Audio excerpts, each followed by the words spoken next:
Welcome back to Rebel Health. I'm Dr. Ellen Vora, holistic psychiatrist, typically practicing in New York City, but now reporting to you from Tel Aviv in Israel.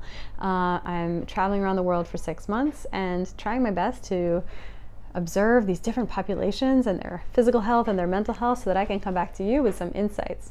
So here's my latest insight, and prepare for some sweeping generalizations.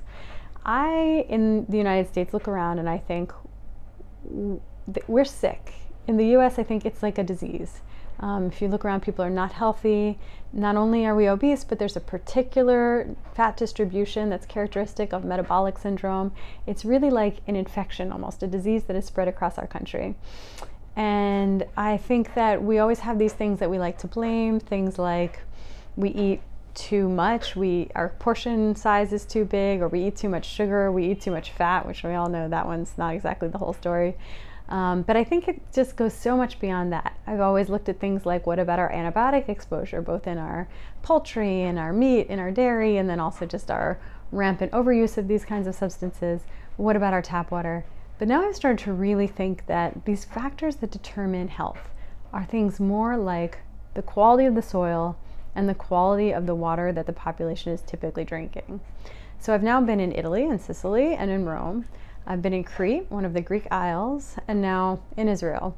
And it's really interesting to observe the patterns of what happens. You can see what water people are typically drinking, if they're drinking tap water or bottled water, and you can see what the foods that people typically eat are.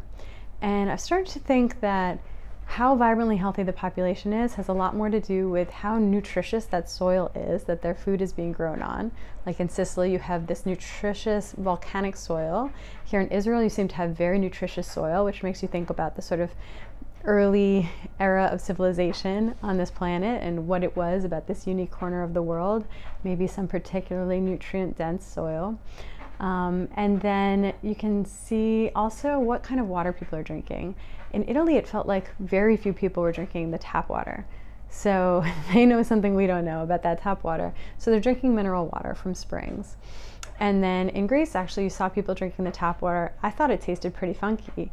And I thought the population in Crete didn't look as healthy as you would expect based on how well they're eating. I think they're eating real foods from nutrient-dense soil, but they didn't look as vibrantly healthy as you would expect. And I wonder if it has to do with the water. And here in Israel, I'm really actually pretty astounded to see that the population looks vibrantly healthy. So I think there's probably something okay about the tap water here and something really nutritious about the soil. So when you're doing your best to try to keep yourself well, look beyond just the what of what you're eating. You know, it's more than just eating fruits and vegetables. I think it has to do with making sure you eat food and even animal foods that are raised and grown in nutrient-dense soil. So that's usually a smaller farm and really like a more talented farmer.